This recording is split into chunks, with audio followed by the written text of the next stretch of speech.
மனம், வாக்கு, காயம் ஆகிய மூன்றாலும் அரியையும் ருத்ரனையும் பிரம்மனையும் கணேசனையும் சரஸ்வதி தேவியும் நான் வணங்குகிறேன்.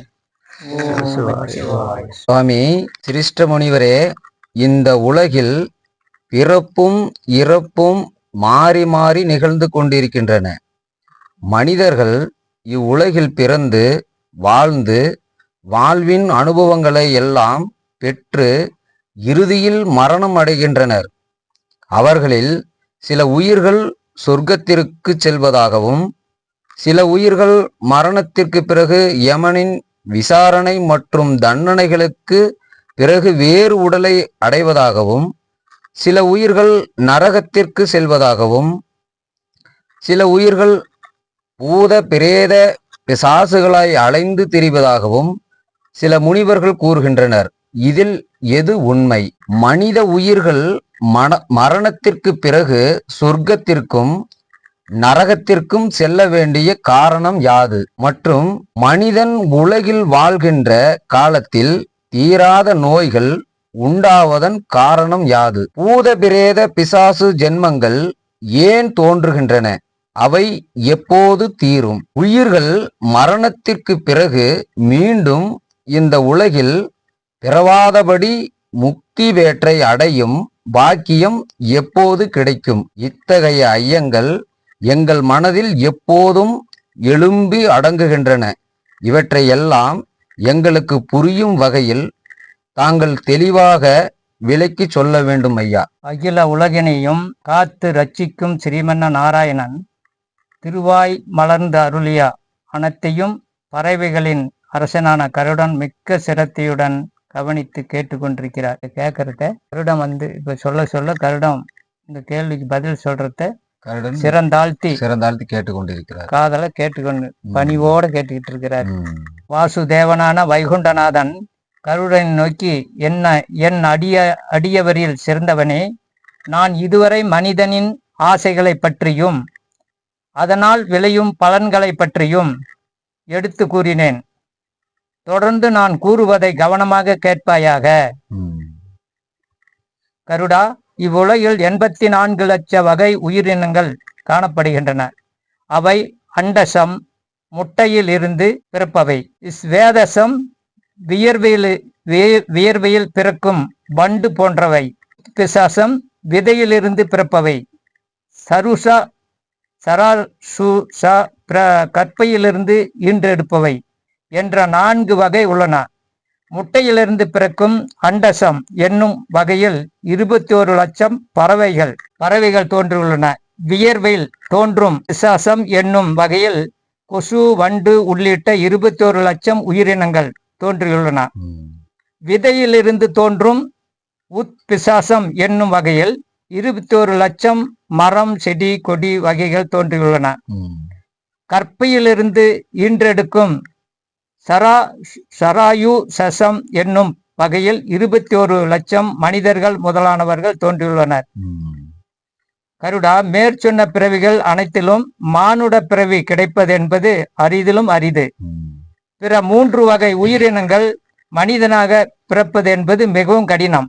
இப்ப இந்த சொன்னங்க இல்லையா, அதாவது அந்த 3 இதுல இருக்கிறது அதுல எல்லாம் சேர்த்துனா 84 லட்சம் ஜீவராசிங்க வருது. அந்த ஊம பிராணிங்க. இந்த மனித பிறவியே பெரிய பிறவி, எல்லாத்துக்கும் மேல மனித பிறவி பெரிய பிறவி. மனித பிறவி கிடைக்கிறது, மனிதனாக பிறப்பது என்பது மிகவும் கடினம். பார்ப்பதற்கு உரிய கண்களும் கேட்பதற்குரிய காதுகளும் சுவையை உணர்வதற்குரிய நாக்கும் வாசனையை உணர்வதற்குரிய நாசியும் தழுவி தின்பத்தை தூய்த்து உணர்வதற்குரிய உடலும் நன்மை தீமைகளை பகுத்து உணர்வதற்கரிய உணர்வும் மனமும் மனித பிறவிக்கே உரிய சிறப்பாகும். இதுக்குதான் எல்லா இதுவும் கொடுத்திருக்குது பகவான். மனிதர்களில் 4 வகை வருணங்கள் காணப்படுகின்றன.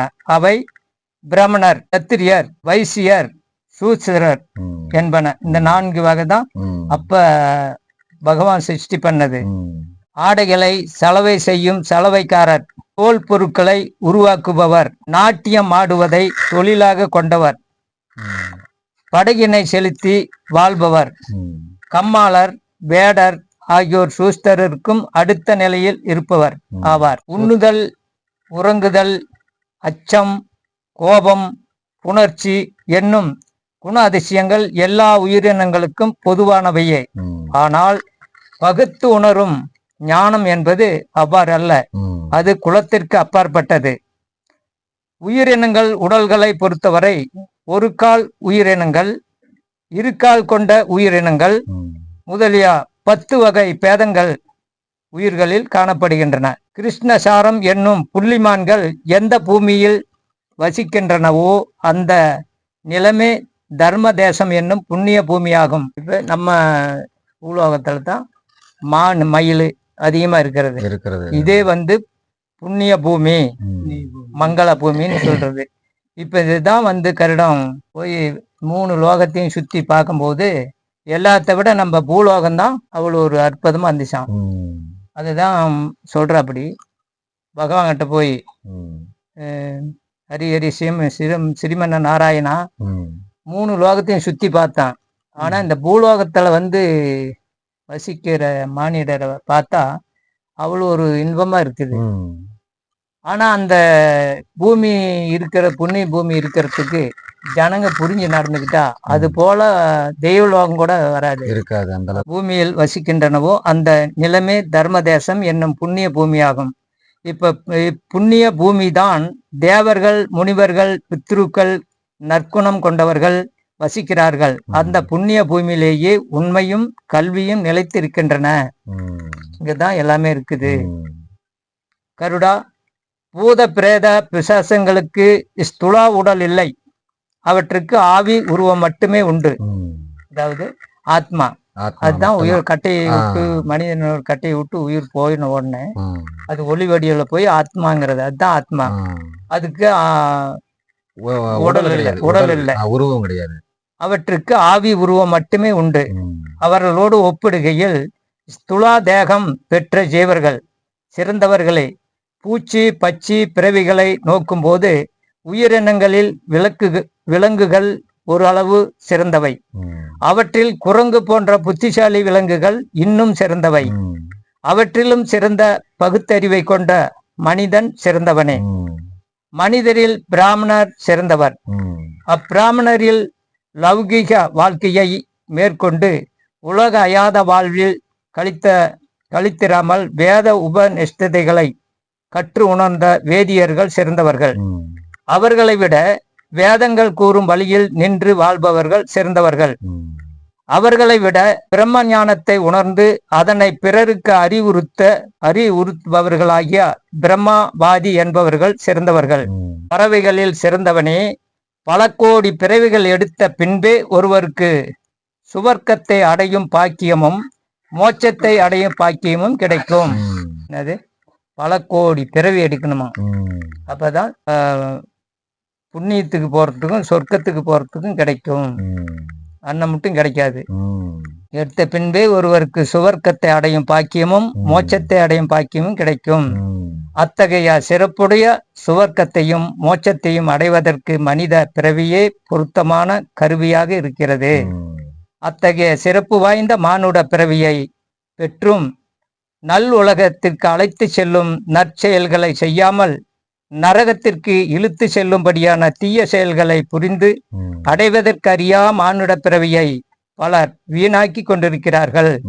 நல்லது செய்யாமல் பல பிறவிகளில் செய்த புண்ணியத்தால் விளைந்த மானுட பிறவியை உயர்ந்த நிலைக்கு செல்ல பயன்படுத்தாமல் வீணாக்குகிறார்கள்.